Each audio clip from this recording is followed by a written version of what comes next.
প্রিয় শিক্ষার্থী, আসসালামু আলাইকুম। এই ভিডিওতে আমি 191 পৃষ্ঠার সমস্যা 3 এর সমাধানটি করে দেখাবো। তো দেখো এখানে কি বলতেছে, তোমার জন্মদিনে তোমার 6 জন বন্ধুকে তুমি নিয়ন্ত্রণ করেছো, যাদের সবাইকে গৃহে তৈরি একটি করে কোনো আইসক্রিম খাওয়াতে চাও। আইসক্রিমটির ভূমির ব্যাস 6 সেন্টিমিটার এবং উচ্চতা কত? 15 সেন্টিমিটার। ঠিক আছে। বন্ধুদের সাথে তোমার মা এবং তুমিও একটি করে আইসক্রিম খেতে চাও। তোমার মা বুঝতে পারছে না কতটুকু আইসক্রিম তৈরি করতে হবে। তো কি পরিমাণ আইসক্রিম তৈরি করতে হবে তুমি কি তোমার মাকে আগেই পরিমাপ করে দিতে পারবে? অবশ্যই পারবো, তাই না? তো দেখো এখানে আমার বন্ধু আসছে কয়জন? 6 জন। সাথে আমার মাও আইসক্রিম খাবে, আমিও খাবো। ঠিক আছে। তাহলে আমাদের মোট লোক সংখ্যা কয়জন হচ্ছে? এখানে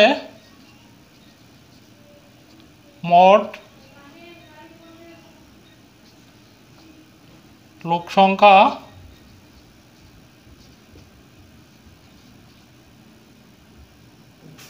ইকুয়াল টু কি? 6 বন্ধু, তাই না? 6 বন্ধু প্লাস মা প্লাস আমি। ঠিক আছে। ইকুয়াল টু কত হচ্ছে? দেখো 6 7 8 জন, 8 জন। অর্থাৎ আমাকে কয়টা আইসক্রিম তৈরি করতে হবে? টোটাল 8টা আইসক্রিম তৈরি করতে হবে, তাই না?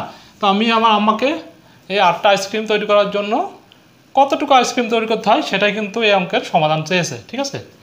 তো দেখো অতএব মোট 8টি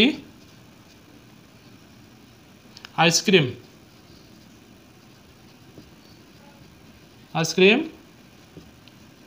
তৈরি করতে হবে। ঠিক আছে। তো এখানে কি দেওয়া আছে দেখো, এই যে ভূমির ব্যাস, অর্থাৎ কোনো আইসক্রিমের ভূমির ব্যাস দেওয়া আছে 2r ইকুয়াল টু কত দেওয়া আছে? 6 সেন্টিমিটার। ঠিক আছে। আর এর হাইট দেওয়া আছে, আইসক্রিমের হাইট দেওয়া আছে 15 সেন্টিমিটার। এই যে এইটা, এখান থেকে এইটুকু হচ্ছে কত? 15 সেন্টিমিটার। ঠিক আছে। তো লিখে দিই এখানে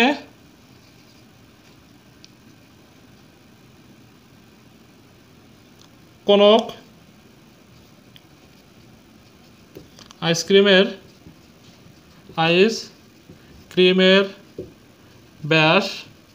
ব্যাসকে কী দ্বারা প্রকাশ করা হয়? 2r। ঠিক আছে। 2r equal to 6 semi. অতএব কোনো আইসক্রিমের ব্যাসার্ধ কত হবে? ব্যাসার্ধ আর ইকুয়াল টু, এটা ভাগ করলে কত হবে? 3 হবে। ঠিক আছে। 6 ডিভাইডেড বাই 2 সেমি ইকুয়াল টু কত? 3 সেমি। এবং কোনো আইসক্রিমের উচ্চতা কত দেওয়া আছে? উচ্চতা এইচ ইকুয়াল টু 15 সেন্টিমিটার। ঠিক আছে। 15 সেন্টিমিটার। আচ্ছা, তো এখন আমাদের 8টা আইসক্রিম তৈরি করতে হবে, তাই না? তো প্রত্যেকটি আইসক্রিমের পরিমাণ কি হবে? এই কোনো আকৃতির আয়তনের সমান। ঠিক আছে। অর্থাৎ আমরা লিখব কি? একজনের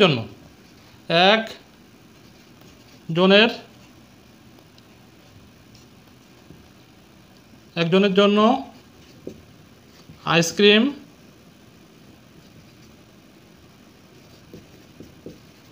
তৈরি করতে হবে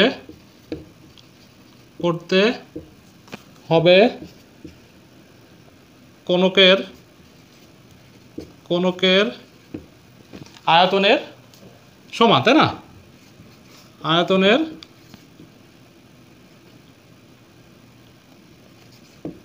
সমান।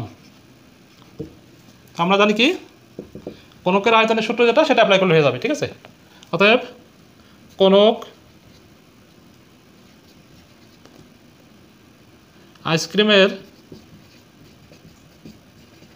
আইসক্রিমের আয়তন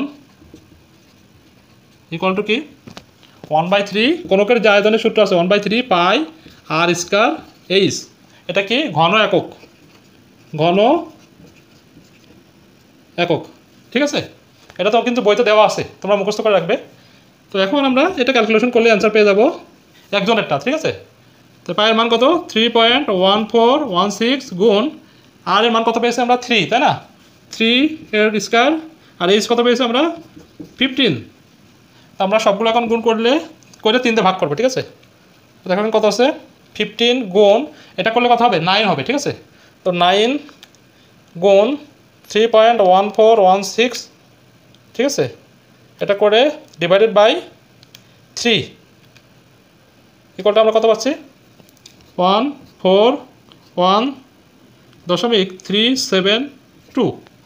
এটা কি ঘন সেন্টিমিটার প্রায় লিখে দেবো আমরা, কারণ এই পায়ের মানটা আর অনেকগুলো সংখ্যা আছে, ঠিক আছে। আচ্ছা, এই যে 141.372 ঘন সেন্টিমিটার পেলাম, এটা কিন্তু একটা আইসক্রিমের জন্য যে আয়তন সেটা। তো আমাদের আইসক্রিম তৈরি করতে হবে কয়টা 8টা, তাই না। তো আমরা কী লিখবো একটি কোনক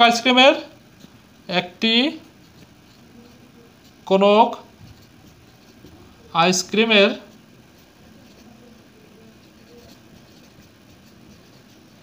আয়তন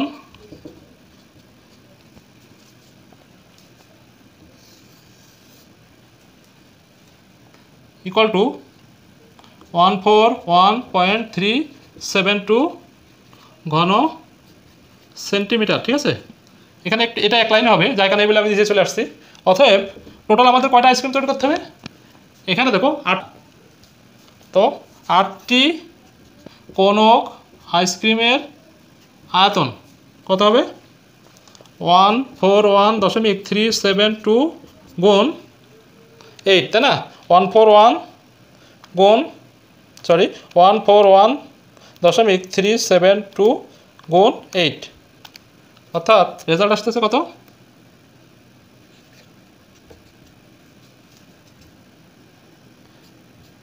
1130.976 ঘন সেন্টিমিটার।